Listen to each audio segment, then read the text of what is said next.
under 20, under 24, whatever that is, because this Pittsburgh offense is not built for shootouts. Aaron Rodgers been playing in this league for a long time, and he's never thrown the ball for less than 200 yards a game. He is this year for the first time. And when you watch the game, and I'm rooting for the guy, you know, he's with the Packers for 18 years, and they had some offenses that were looking like well-oiled machines, okay? They're not that right now because they put the camera on him, and he looks frustrated. He looks like he's waiting for the call, or the receiver's doing something wrong, or he's always coaching out there. It's not been easy for him. So defense better play well, and you know what? Get that guy, Aaron Rodgers,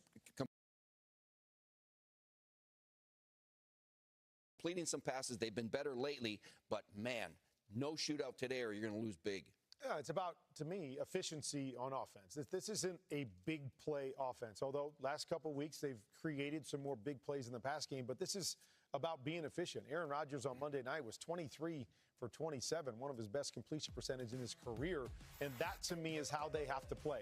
They have to get completions. They have to win the early downs. They've got to move the clock and keep that offense on the sideline on the other side. And so that's really what they've been built on all year, though. It's been the short throws, the yards after catch. They are not that big play offense, so I don't think they go into this game going, oh, we got to go swing for swing with Detroit. Hold on to the football, long, methodical drives, and find ways to finish them. Yeah, and if I'm the Pittsburgh Steelers, I have to make the Lions one-dimensional. So if I'm going to do that, I'm going to prioritize Jahmyr Gibbs. You see what the Rams did versus the Lions. Jared Goff, he had 300 yards and 3 touchdowns. Well, you're like, well, Gerald, the offense still took off. Well, if you pay attention to what happened, Jared Goff got started fast, but then they slowed him down. But who never got going is Jahmyr Gibbs. This offense is very dynamic and explosive, and at their best when you can run and pass. Jahmyr Gibbs is the key to that. He can beat you out of the backfield in the pass game, but definitely when he's scoring touchdowns, that's when this offense is at their best. So you got to make them one-dimensional. The way to do that, prioritize taking care of Jahmyr Gibbs. Can't repeat this nugget enough. If Aaron Rodgers beats the Lions, Aaron Rodgers clinches a playoff spot for the Chicago Bears. That is an actual fact. That can't be repeated enough between now and the end of the hour. Wow. When we send you to the 7 early window games. The last time the Jaguars had 11 wins in the season was when Liam Cohen was the quarterback at UMass in 2008. That's the last time it happened. 2007, pardon me. So Liam Cohen, now the HC of the Jacksonville Jaguars, can get the Jaguars to 11 wins today. And if that happens and Houston loses in the early window somehow to the Raiders, the Jaguars clinch a playoff spot. If Houston wins, then the Jaguars would clinch a playoff spot with a win in Denver and the Colts loss on Monday night. Last week, Trevor Lawrence accounted for 6 touchdowns. Bo Nix accounted for 4.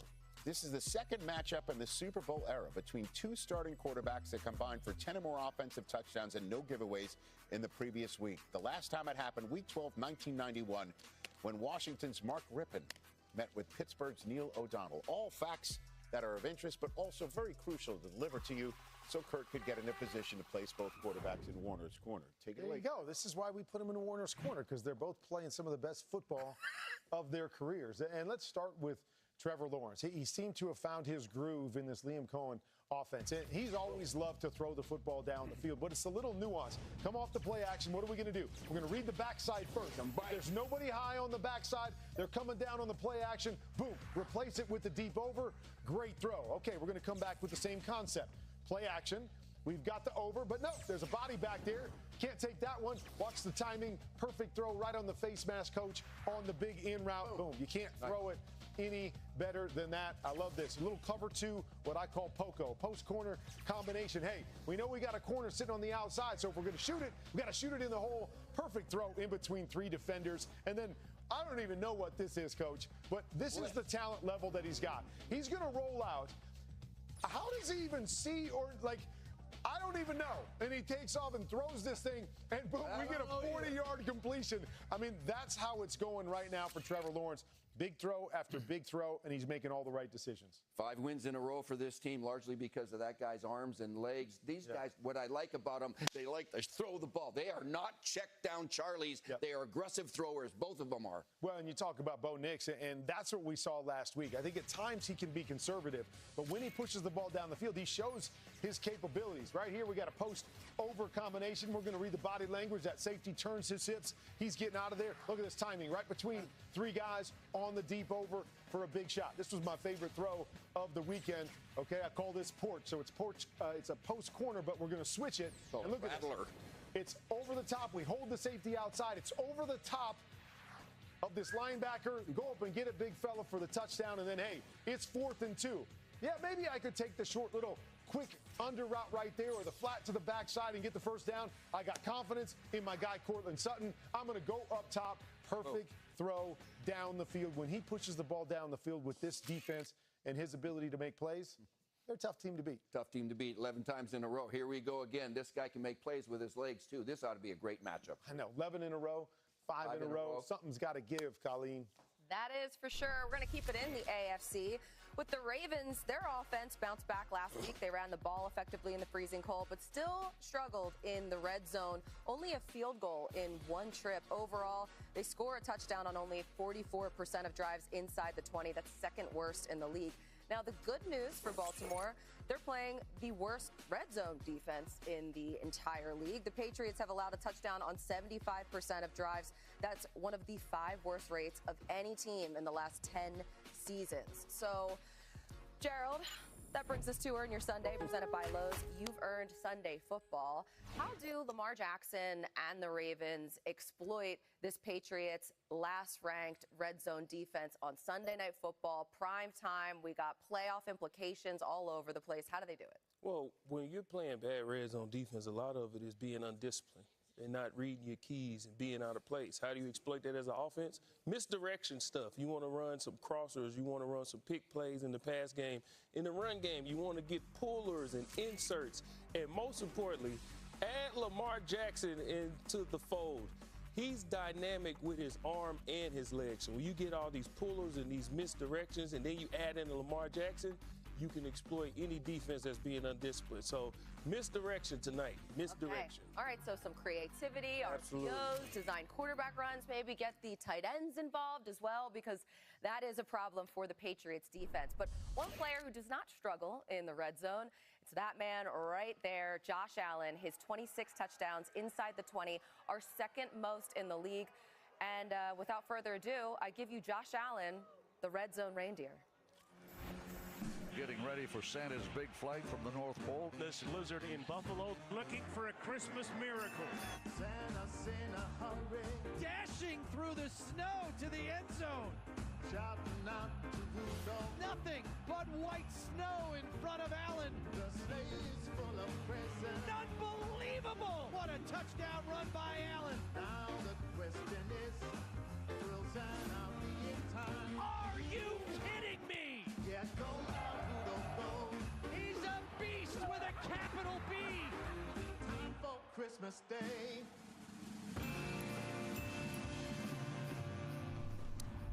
Cam Wolf is in Cleveland. Very alliterative. Take it away, Cam. Rich, I just watched Josh Allen slinging deep balls a few seconds ago. The biggest thing he wants today is not to be on Myles Garrett's highlight tape. He said he's historic, one of the greatest of all time, but I don't want to be on anybody else's highlight tape. Myles Garrett is 1.5 sacks from breaking the single-season sack record. And he said it is not a want, it is already written. He wants it to come at home. He wants it to come against an elite quarterback, and he wants to come at a win. All three opportunities in front of him today. The Bills desperately don't want him to break it. I talked to their left tackle, Deion Dawkins. He said, a big one for your boy. I'll see Garrett a lot, and I'm ready for the matchup. Spencer Brown, their right tackle, said, I don't want to tell my kids, yeah, that is me getting smoked with Myles Garrett getting the record. Back to you, Rich. All right, Cam, thanks very much. You can see behind Cam there, players warming up. You saw Evan Washburn's got the pomade in, the comb. He's all set to go. Taking the kickoff of this game. 7 early window contest. Congratulations, Kurt, on making you Joe Brady for this segment. Okay. Yeah. All right, I can do that. You're the offensive coordinator for the Buffalo Bills. How in the world do you account for Myles Garrett? I'm going to say what I've been saying for a number of weeks, is that we need more Clark Kent and we need less Superman. I need you to play on schedule. I need you to play with what's in front of you. That, to me, is the best version of Josh Allen. Put on your cape a couple times when we need it, but play the game in front of you. When we played against the Texans and their great rush defense, he got sacked 8 times trying to run around, and he goes back, and then he spins around again. None of that against Myles Garrett, because he is going to get home, get back, get the ball out of your hands, let your playmakers make plays for you.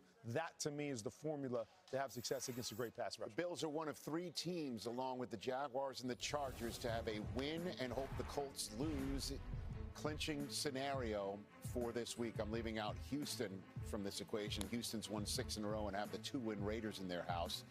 Just talking about likelihood here. The Chargers and Jim Harbaugh are in Dallas to take on the freshly eliminated Cowboys. Take it away, Jane Slater. You know, Justin Herbert has been sacked 49 times this season, but he keeps getting up.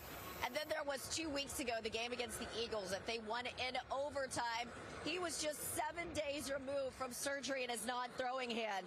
His gutsy play has earned him the respect of teammates, but that team-first mentality, well, it permeates throughout the locker room.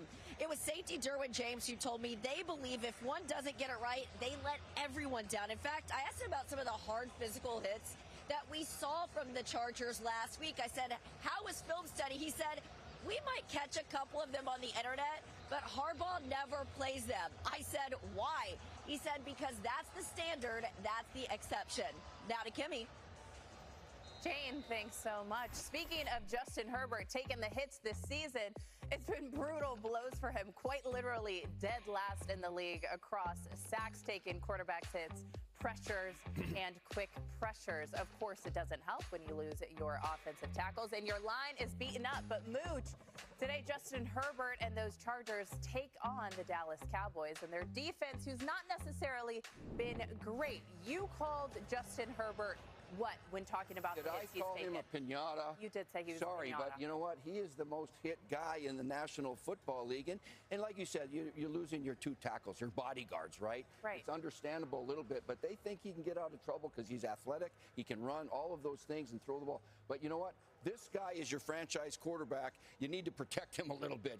He's got the most disruptions in the league by far. So run the football, throw the ball quickly. You can't put that guy in harm's way because he is your meal ticket right there. Get rid of the ball. They're going to have a chance because the Dallas Cowboys is a little bit thin. They're missing Quinnen Williams in this game, and that's a really big help for him because Quinnen Williams has had a lot of pressure since becoming a Cowboy. So my projection for him is 239 yards, 2 touchdowns, an interception, and 19 rushing yards. Circle those 19 rushing yards for Justin Herbert. I think you're not going to see a ton of passing yards for a very specific reason. Maybe you'll learn that in a segment coming up. Yeah. Ooh, big tease. A big tease, but it's time to check in with our insiders ahead of kickoff. Let's head out to Ian Rappaport, Tom Pelissero, and Mike Garafolo. Thank you very much, Kimmy. Going to talk some more coaching news here as we're getting close to the end of the season. Andy Reid, this has been an annual storyline ever since it sort of popped up on Super Bowl Sunday a couple of years ago. No indications he's going anywhere. From my understanding, there have been in-depth conversations with Reid involving the 2026 season. As you guys put it in your story on NFL.com, quote, Coach Reid's not going out like this. That was the quote in your story. You see down the bottom there, offensive coordinator Matt Nagy's contract is up at the end of the year. Don't necessarily read too much into that. That's something the Chiefs have done before. And with regard to Nagy, he just wanted some flexibility with regard to his future. He wants to be a head coach again, and he's interviewed for some head coaching jobs. So that gives him flexibility. Doesn't mean that he wouldn't be back in Kansas City. I would expect Matt Nagy to be a very strong head coach candidate. Now let's take a look at the Atlanta Falcons. I think it's safe to say the future of Raheem Morris and general manager Terry Fontenot are up in the air. Our understanding is that owner Arthur Blank is going to examine the entire football operation, but after the season. He wants to see the finished product, so nothing's going to happen before the 2025 season ends. And certainly there's been some frustrating situations this season. Michael Penix Jr., who was injured in college, then drafted by the Falcons, injured again. Kirk Cousins making a lot of money as a backup, then off again, on again. But how they finish this season will be instructive and kind of inform, Tom, where the Atlanta Falcons go from here. Let's say they beat the Cardinals, beat the Rams. Might be no changes at all. Certainly Arthur Blank continuing to watch until the end. Ian, likewise, the Browns have not yet made a decision on two-time NFL Coach of the Year Kevin Stefanski's future. They know he can coach. His approach has not wavered amidst all the adversity of a transition season. But the hard reality is they're 6-25 over the past 2 years, and that is a hard sell. How Stefanski and his staff continue to bring along rookie quarterback Shedeur Sanders over these final 3 games will be a part of the evaluation. They spent a lot of time with Shedeur working on pocket movement and decision-making, and Shedeur really has taken strides in those areas. Bottom line, Stefanski wants to be in Cleveland. He loves his staff. They got one of the NFL's best rookie classes. They got a ton of salary cap flexibility as well as draft capital to continue the build in 2026. But if Jimmy Haslam decides to go another direction, Stefanski immediately would become a top candidate elsewhere. Rich? Thanks for the accurate information. As for inaccurate information, if I may be so bold, the Steelers list Darnell Washington at 264 pounds. No. Not at all. Thank you. Appreciate your agreement. Many years ago. And he's taken on the Lions defense today. You know, this is a Dan Campbell type of guy, right? I think he said that guy. And how about Darnell Washington? You ever seen a tight end built quite like him? And how much does that... Not since I played. Not since I played. Oh, you know when you played? Wait a minute. The 6'5", 265-pound former tight end knows firsthand what he can do at that size. He had 5 catches from 50 yards against you, Mooch, in his playing career. Tried to double him. It's unbelievable. How he got all those catches on Jason Witten Day, too. Yeah, I did that. You did. All right, first up, Steelers-Lions. Who's going first? I'm taking the Lions. It's their last home game. I think that they're going to be in a track meet situation. The Steelers might have trouble keeping up. I do, too. Go ahead. Restore the roar. Okay. Yeah, I mean, I think they're going to score points. I don't think the Steelers can keep up, so yes. Lions. Agreed. Okay. No TJ to slow it down. Yeah. Honolulu Blues straight across. The Lions, by the way, are at Minnesota on Netflix Christmas Day and then finish up against the Bears. Ooh. While the Bears take on the 49ers in San Francisco on NBC Sunday night. That's week 17 before they see each other. Jags Broncos. Gerald McCoy. Who do you have? Home win streak continues. I got Denver. Do it. Do it. I'm going to go with the home team. I really like the way the Jags are playing right now on both sides of the ball. And Trevor Lawrence, I want to, but I can't do it. I'm looking for it. Where's our Wolf hats? Can't do it or won't do it. Are you taking the Jaguars? No, I'm taking Denver. But I thought you might want to be. I'm thinking about it. Trust me, I was on the fence. You want me to do it? Do it. I got to get a hat. Where's the Wolf hat? I don't know. You can howl without a hat, right? I can. Well, it's not the same thing. No. I think Barton's going to run for it right now. You doing it? So you're going to do it, huh? You going to do it? Well, I'm not going to make him run without getting all the way to the top. I don't know where it is. Come on, Barton. Here we go. There we go. I got it. Okay. All right, do it. All right, sorry. Let's have a good Sorry, Sean. I appreciate the ice cream, though. Ready? Here we go. What, did you have ice cream with them in the offseason? No, did you talk to him? No, he sent it to my house for the holidays. You didn't get ice cream from me? Wow. After our conversation, Isn't that interesting? I didn't get ice cream. He sent ice cream to you. Let us know how that combo went, Kurt. Wow, I guess so. All right. This is for the Broncos social media and for the Jaguars social media. Now you should send us ice cream. Us three. Pick the Broncos. See, you baited me into it. I've been taking the Broncos all week. But I'll do it. It's for the TV. Right, it's for TV. You got to make good TV. Plus, Barton had to get in his steps. Let's go, Bake. Let's go, Bake. Here we go. Shake and bake. Shake and bake. Oh, we've got a replay of him? Okay. Here he comes. We got it? Oh, nice grab. He just flashed. Hand. He just flashed. Good hand. Thank you, sir. NFL Game Day Morning is presented by Lowe's, an official partner of the NFL. Lowe's knows Sunday hits different when you've earned it.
Pizza. Start a conversation with your family and plan together for emergencies.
Down the chimney we come, ready to put Week 16 under your tree.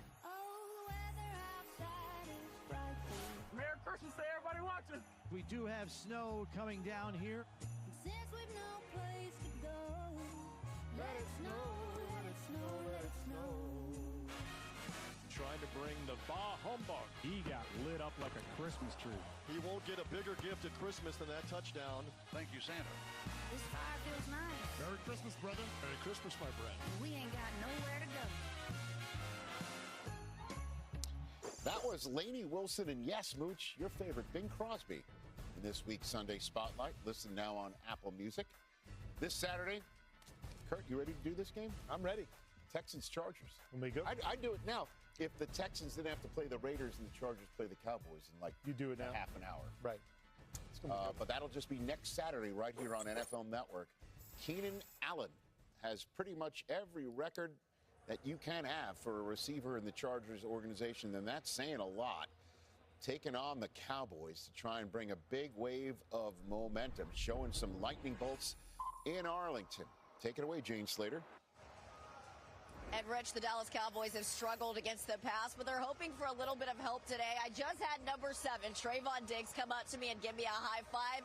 He is in high spirits after a confusing stint on IR.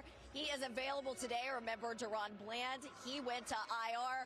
Also today, we're going to see Matt Eberflus in the booth, hoping for a different bird's eye view, as this team has nothing to clinch, but a lot to prove. Now to Sarah Walsh in Charlotte.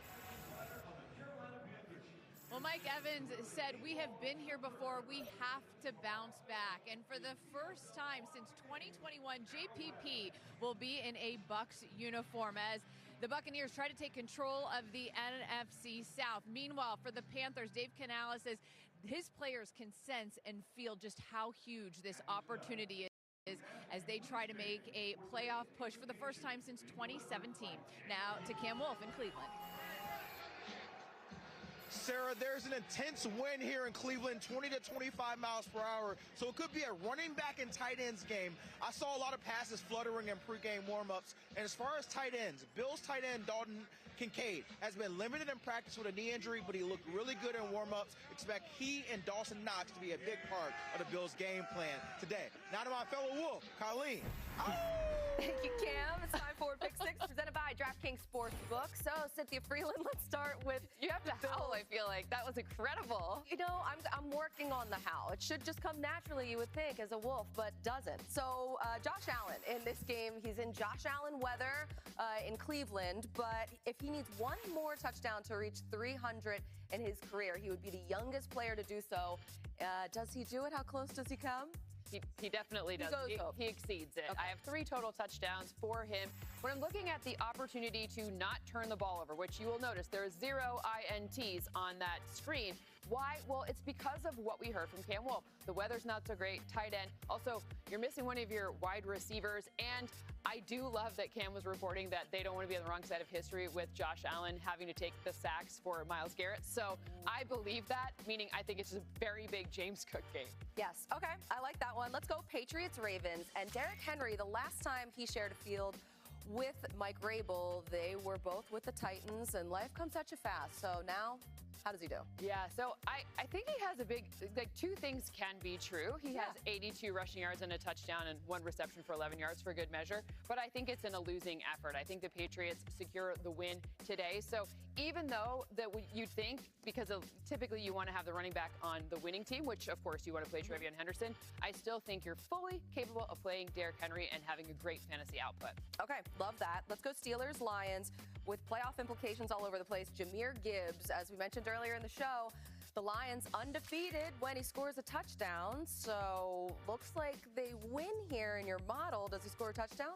Well, yeah, because the logic obviously holds. Yeah. Those 2 things are causal, not just some random correlation in a tiny little number.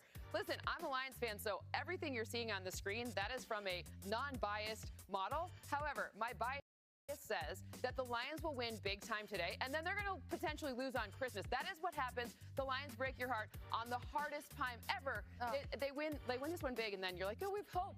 And then they dash your hope on Christmas. That's being a Lions fan for you. All Lions fans know what I'm talking about. Okay, how about Chargers-Cowboys?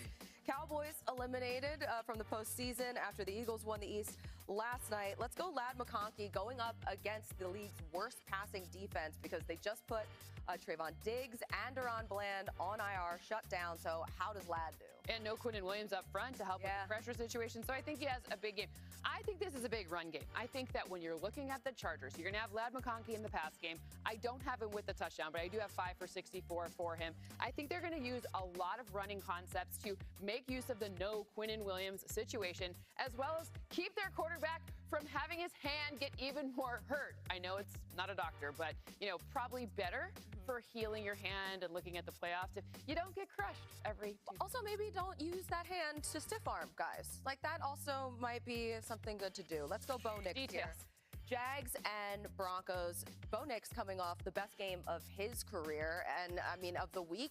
Probably only second to Trevor Lawrence in terms of performances last week. So how does Bo do? Listen, the Sean Payton ice cream is good for everyone pretty much on set. But ultimately here, what we saw was don't take sacks. That was the thing that he was told. And you know who hasn't taken any sacks? Well, not any, but the fewest in the league. It's Bo Nix. So when you're looking at the opportunity here against a team that doesn't bring a ton of pressure, you're starting to see the Bo Nix train start rolling and gather some more momentum. So as much as I like pieces of the Jags defense, I think the lack of pressure is going to be an advantage for the Broncos and for Bo Nix specifically.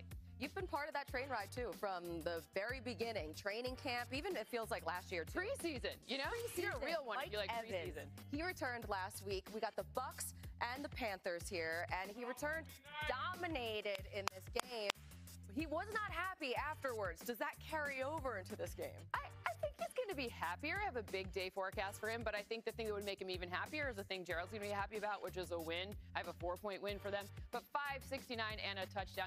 Mike Evans will be able to find, it doesn't actually matter who goes up against him in terms of guarding him. I don't even care. Mike Evans in this situation where you must win, his connection with Baker Mayfield prevails. I think he has a bigger day even than that other number on that screen would suggest. All right, Cynthia Freeland, thank you very much. DraftKings Sportsbook, it is the best place to bet touchdowns this season. And this week, new customers can bet $5 and get $200 in bonus bets if your bet wins. Download the app, use promo code GAMEDAY when you sign up. DraftKings Sportsbook, the crown is yours. Rich? All right, thanks very much. Time to pick this game. And I'm going first. I love this guy on the screen. My Lord, do I love him. but the Panthers are a much better team at home than they are on the road. So, but no, I'm taking the Carolina Panthers to win this game. Maybe not to win the division at the end of the day, but I think they each hold serve at home. And if I'm just going to predict the rest of the season, the Bucs win in Miami, and Carolina's got some problems maybe with Seattle coming into their house next week. I'm gonna start like you did when you showed Baker Mayfield. I love this guy, but I'm not saying a but. They're going to win today. Okay. I'm going Bucs here too. I just am not convinced with the Panthers, even though I know they play better at home. I can't figure out who they're going to be every week. I'm gonna go Bucs. Man, Friday, Baker watched the Alabama quarterback go into an Oklahoma quarterback's home and win. Baker, it's time to get some get back. You go into that Alabama quarterback's home and you win. I got the Bucs. Here we go, Rick. Yeah, I put the hat on as soon as Kurt said he had the Bucs. Quick hat. Yep. Okay, I might catch up to you or have no chance the rest of the way. Smile big for the Bucs social. That was a quick one. I've been telling you got to rap. Yeah. I'd be rambling on a little too much. CeeDee Lamb, Michael Irvin's 88 clubber. The Cowboys are out, but Miami's advanced.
Man, do Harbaugh and Vrabel have a history?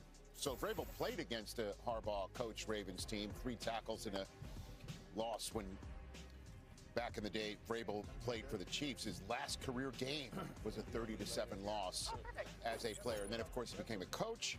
The 2019 wild card, Vrabel one and done Bill Belichick, and then met up with Harbaugh and the Ravens in the divisional round. A pop pass from now current Raven Derrick Henry, part of a 195-yard night on the ground. The Titans upset the 1-seeded Ravens 28-12, one and done, and ended the Brady Belichick era, and then one and done the Ravens the next week. The following year, tempers flared after the Titans broke their pregame huddle on the Ravens midfield logo. Derrick Henry would again decide the game, 133 yards in the ground, including the game-winning 29-yard touchdown in overtime. John Harbaugh and the Ravens, however, would get the last laugh in that season's wild card round. However, Lamar ran for 48 yards and a score. Here, Marcus Peters picked off Ryan Tannehill as the Ravens flocked to the Titans logo to celebrate the win. And now here comes tonight when it's time maybe for the Ravens to roll Derrick Henry down the throats of the team that Mike Vrabel is coaching. Time for today's Sunday Slider matchup presented by King's Hawaiian. Chef Greg, you have the floor as we pick this game. What do we got? All right, celebrate the holidays. Little surf and turf. Understood. For the visiting New England AFC East leading Patriots. Nice. Lobster roll. So some chilled Maine lobster, some shredded Boston bib lettuce, and a little bit of Cape Cod crunch on a King's Hawaiian roll. Nice. What do we have for the Celebrating the Ravens? holidays in the tailgate. Nothing better than lobster and King's Hawaiian New England style. Okay, normally it would be crab for the Ravens, but what do you have right there? So for the home team Ravens, we have another classic Baltimore sandwich. Okay. We've got some shaved roast beef, some beer cheese, tobacco onions, and some tiger sauce. So once again, beef, cheese, King's Hawaiian, made for football. I'm going to get things started. I just took a Ravens sandwich. I just can't think the Ravens are going to lose this game tonight at home. Steve? Well, I'm doing this. What'd you call it? Boston something lettuce? What do you got? Boston bib. Boston bib lettuce, but I'm going with the Patriots and the crab. Okay. As much as I love beef and cheese, I'm going with the Patriots on this one. Okay. Because I love a cracker that's in I'm there, with too. you, Rich. All right, they're in desperate situation here. They have to win. I'm going Ravens at home. I'm going with New England on the road. This lobster looks amazing. I'm coming right behind you, Cynthia, taking the Patriots over the Ravens. Gerald? I'm going to go Baltimore. Okay. Yeah, I ain't Baltimore. I'm going to go Baltimore. Chef Greg? Going Ravens. All right. All right. An even split, sort of like the bun that you've got right here for the New England sandwich. Those pretzel bites, too. Good Lord. Pretzel bites Good job, are so Chef. good. Good stuff right here. Well done, Chef Greg, right here. Thanks for having us. Father-son moment. Look at Prime. Is that mink? Is Prime wearing mink to Cleveland? Beautiful. What is this, velvet? Yeah. Come on now. That's how my dad showed up for a French test once in mink. What?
Matchup or mismatch, indeed, right now.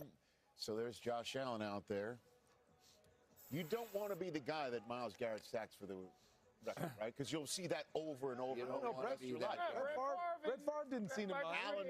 Josh Allen doesn't want to be that guy. No, I haven't thought about it. I do like highlight tapes, but I don't like being a part of other people's highlight tapes. Good one. Bills left tackle Deion Dawkins has allowed 4 sacks in 13 games this season. As we know, Garrett is coming for his QB with an 8-game streak of getting home at least once. Matchup or mismatch today, Steve? I know Myles Garrett is Godzilla. Just check out his shoes, okay? But this is a matchup because, yes, he's got a chance to break records in the next 3 games, but it's not about Josh Allen. It's about the tackle. It's about the lineman that gives up the sack, right? Okay. Deion Dawkins is a 4-time Pro Bowler, and he doesn't want to be that guy that gave up the sack that broke the record. So it's a matchup? So it's a great matchup, yes. Okay, we go from sack to Dak. Kurt. Okay. Prescott's leading the league in passing yards entering this week, although I think Matthew Stafford might have gotten him from Thursday night. Derwin James and the Chargers defense have not allowed a single quarterback to throw 300 yards this season, period. Ooh. Matchup or mismatch? It's a matchup. It's a great matchup. Okay. 2 weapons on the outside against Derwin James and company. Yeah, matchup. All right, J.C. Horn versus Mike Evans. Let's roll. Gerald. Matchup. Okay. Matchup. Let's go. What you got? That's all I got. I got it. Let me give it a little bit more. Evans has lined up against J.C. Horn in coverage 27 times per Next Gen Stats. 7 catches, 109 yards, and a touchdown. Yeah. There's going to be more today. Okay. Let's go, Mike. But you still call it a matchup. It is a matchup. Not a mismatch. We ever going to call anything a mismatch? Oh, I did. I did. Last week I did. What? Hey. And the mismatch got a pick 6. You not impressed? Hold on a second. Let's mix it up. We only got 5 seconds. They didn't call you, Gerald. They called this guy. They didn't. What? I know. You got a contract. You got a contract.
Excellent.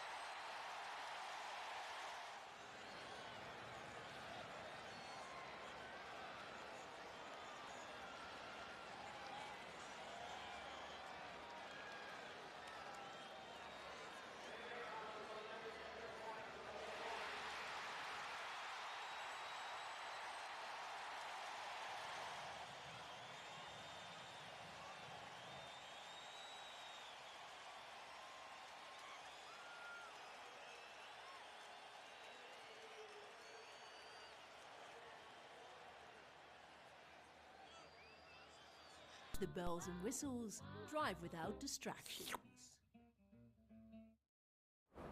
Hit it. Let's go. Walt Anderson. Give me taters. Oh, I'm not the tallest one, Careful. but if I can get up on this and Careful. I'll do the first part. New broom sweeps clean. scrimmage yards, scrimmage yards, scrimmage yards, scrimmage yards. That's a tradition unlike any other. Remember when you were a kid, you were a big kid. Oh, it's a kid. Jake Browning. It's an autobiography. You know what that means? He wrote it. My plane ticket leave now. Santa wants you to put him on. You need what? It's over the top. And now that guy lost me right here. Here we go. Merry Christmas. All right, everybody get in.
Day. All right. Brian Evans. Oh, yes, same happy holidays to you as well. Merry Christmas. Thank you for blessing us Merry with Christmas, your Brian. viewership. We greatly appreciate that. Happy I holidays. catch you. Hey, we are proud to partner with the Boys and Girls Club of Carson, California today. That's an applause line. Part of the NFL's Inspire Change Social Justice Initiative, focused on reducing barriers in underserved communities. So big thanks for joining us today. For more information on Inspire Change, go to NFL.com/Inspire Change. And always remember, hey, by the way, one last promotional item. If you're in Queens, New York, you're looking for a hamburger, stop by McDowell's, everybody. Oh, it's right there. Certainly if you're coming from Zamunda, right? Good one, Rich. Here we go. Come on, we're ready. Carson. Get ready. You guys ready to we're ready. do some tunnels? Represent. All right. In Cleveland, You pulling your Ohio, the hometown Cleveland Browns are coming out of the ferocious dog and all. Yes, well done. Meanwhile, in Cleveland, Ohio, the visiting Buffalo Bills are coming out of the tunnel.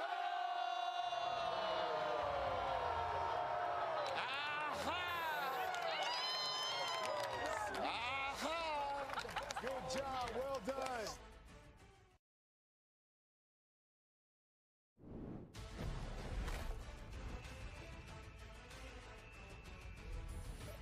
Oh, week 16 in the National Football League, Josh Allen and his Buffalo Bills with a win and a Houston or Indy loss could go ahead and clinch a spot in the postseason, taking on Myles Garrett and the Cleveland Browns. Myles Garrett still with an opportunity to break the single season.